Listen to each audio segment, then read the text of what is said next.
Bet, kur aizem, te pie nākamā, labi, pirmais, metiet uz kaut ko augstāku, paņemt vairāk kaut kāds pieteikties uz visādiem darbiem un baigi neuztraukties un nepārdzīvot, ja tev atsaka, vai arī, nezinu, pieteikties uz vienu un to pašu vairākas reizes, ja tu redzi, varbūt tev Jā, pamainīt tieši tā. CV.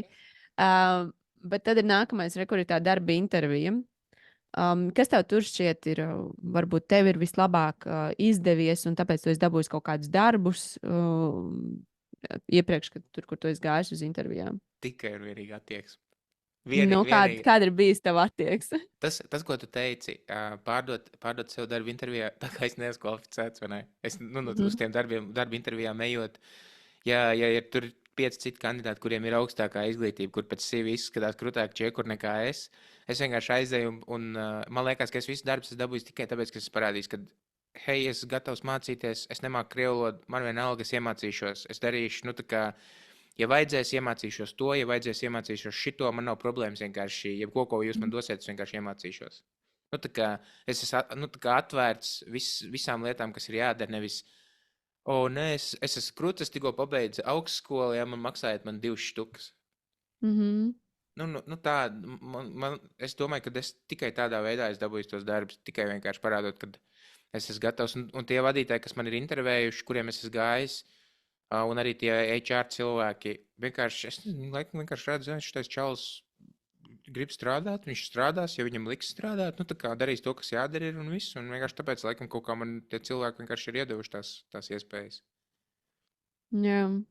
Jo pa lielam, nu, sagatavojies normāli tai intervijai, reāli sagatavojies, cik daudz tādu, kas tur aiziet. Pirmkārt, sākam ar to, ka cilvēki neiet uz darba intervijām. Kādā ziņā viņi vispār no aizsūta CV un pēc tam vienkārši neiet? Nē, vienkārši tas, ka, ar to, ka, tu redzi, tu teici vienkārši aim for impossible. Mhm. Ja es nekvalificējos, es nesūtīšu CV. Pofīgi, sūti CV visur. Un ja tev aicina, ej vienkārši treniņu pēc. Es regulāri, tā kā es strādāju, es vienkārši regulāri gāju uz darba intervijām. Es pat nezināju, vai es tur gribu strādāt. Es vienkārši gāju mācīties sev pārdot. Kā sports, vai ne? Jā, tā kā aizbraukšu šonadēļ uz vienu interviju, aizbraukšu šonadēļ uz otru, šonadēļ uz trešo. Ik pa laikam uzaicina, jā, kāpēc gan nē? Jo tu jau vienmēr vari pateikt, nē, tas, ka tev ņem darbā, nenozīmē, ka tev tur jāiet strādāt. Mhm. Jūs tā kā apvienojaties, abas puses mēģināt saprast, vai šis ir tas, ko mēs abi gribam. Nevis, Jā. jā, mēs jums piedāvājam, tad rekur, te ir iespēja nāc. Nē, tā jau nav. Tā kā tu arī skaties, vai tu vispār tur gribi strādāt, kādas ir izaugsmas iespējas, cik viņi gatavi tev maksāt, kas tev tur būs jādara, vai tiešām būs jādara viss. Tas, ka es esmu gatavs, ka man ir attieksme darīt, nenozīmē to, ka es gribu visu darīt. Ka es Mhm. teikšu arī par lietām, kuras es negribu, vai tev būs jāiet tur no door to door pārdot. Nē, paldies, man tas neinteresē. Jā. Negribu. Jā. Ir labāk veidi, kā nopelnīt to Mhm. pašu naudu. Šis ļoti labs, jo Mārtiņš to arī praktizē. Viņš man liekas, ik pa laikam arī iet. Viņš saka, tu aizmirsti vienkārši, kā sev prezentēt savādāk. Un tad, kad tu aizies to interviju, tad tev patām ir tāda laba sajūta pēc tam, ja tu esi sev forši noreprezentējis. Vai arī tu kaut ko neīpaši pateici, tad tu bāc kā nākošais labāk. Kā foršāk.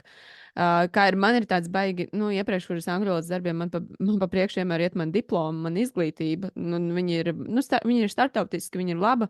Viņi aiziet aiziet pa priekšu, viņi jau zina, ko viņi apmēram sagaida. Bet tāpat tām tev vienmēr, ja tev nav angļu valoda, tava pirmā mēlē, ja, pirmā valoda, tev ir diezgan challenging tajā darba intervijā, kur tu aiziet, tu zini, ka tu mēķi uz angļu valodas skolotāju, un lai tu nedod Dievs kādu kļūdu pieļaus, pārteiksies, samulsīsi, baigo slēngu pateiksi, ja, vai kaut ko tāds. Un tev tāds ieslēdzās tas mazā cilvēka, mazās meitenes, zin kā tās bailes kaut kā, tev tas diploms iet pa priekšu īstenībā.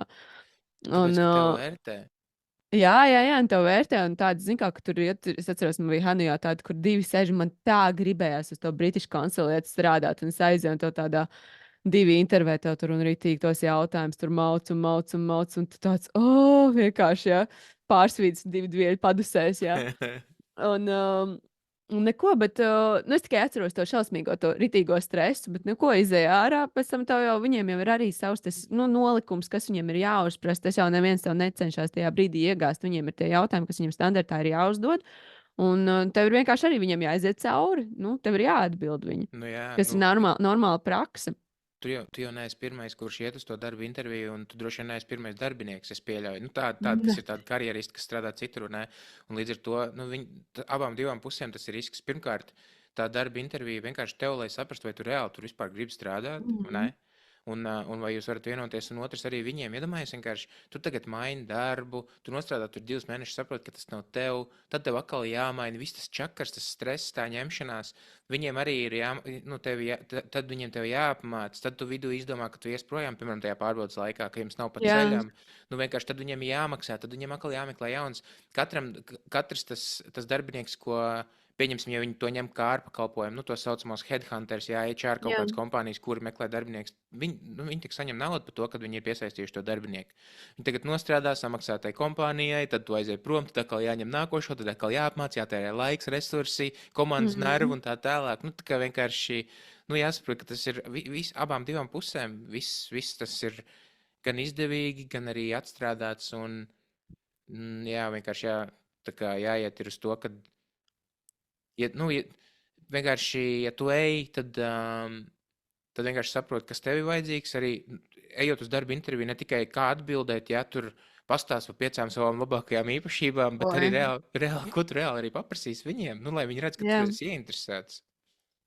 Bet es tikko atceros, man bija interesants pagājušajā gadā, kad es Accenture biju kā interns, un man bija kaut kāds 2 vai 3, nu, tur bija vispār tādas bija tehniskās mums intervijas, kur tur taču var nosvīst, jo, nu, tehniskā ir tiešām tev prasa par programmēšanu, un tad centies atcerēties, ko tajā kursā tas vārds nozīmēja, un tur centies ieskatīties, jo es, nu, sarakstu arī uz lapiņām, visu kaut kur apkārt, jo viņas bija online tās intervijas, ja lai es kaut ko atcerētos, jo es tik maziņā tajā daļā, tajā programmēšanā, tajā visā iekšā, ka tev liekas, ka tu pilnīgs nulles, bet nu kaut ko tu esi tā kā pagramstījis vis kaut kur. Bet tad viena intervija bija rītīgi forša. Vienkārši viņu paņēma citu cilvēku, tāpēc tas cilvēks bija, nu tur vienkārši es nestāvēju tam klāt. Es biju pilnīgs iesācējs, un tā čika jau lasīja lekcijas par to tēmu, trenēja uzņēmums, ja tajā, un tas ir IT joma. Bet man rītīgi labi gāja, jo es no ChatGPT, starp citu, samācījos, kā sev prezentēt tajā intervijā. Tāpēc man likās, nu kā es aizēju, man nav ko teikt. Man nav nekādas pieredzes tajā IT jomā. Es esmu interns, es esmu izgājis 2 kursus Accenture, un tas ir arī viss.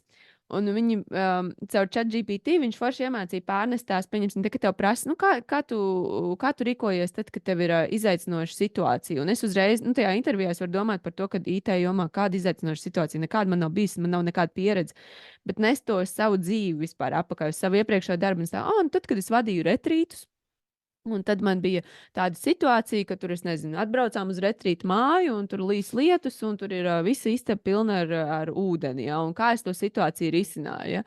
Un ka uz šādām, un man kaut kā tajā, nu, visā gan gatavošanās, stresā, gan tajā visā, es nebiju iedomājusies, ka to visu to iepriekšējo vienkārši pārnest uz to, kad tur, kur es esmu pilnīgs iesācējs, jo tas jau nozīmē, ka man skills ir. Tāpat kā viņi prasīja, kā tu plāno savu laiku, es saku, man ir tur kalendārs pie sienas, man ir te to-do listi, un lielākoties īstenībā online kalendārā.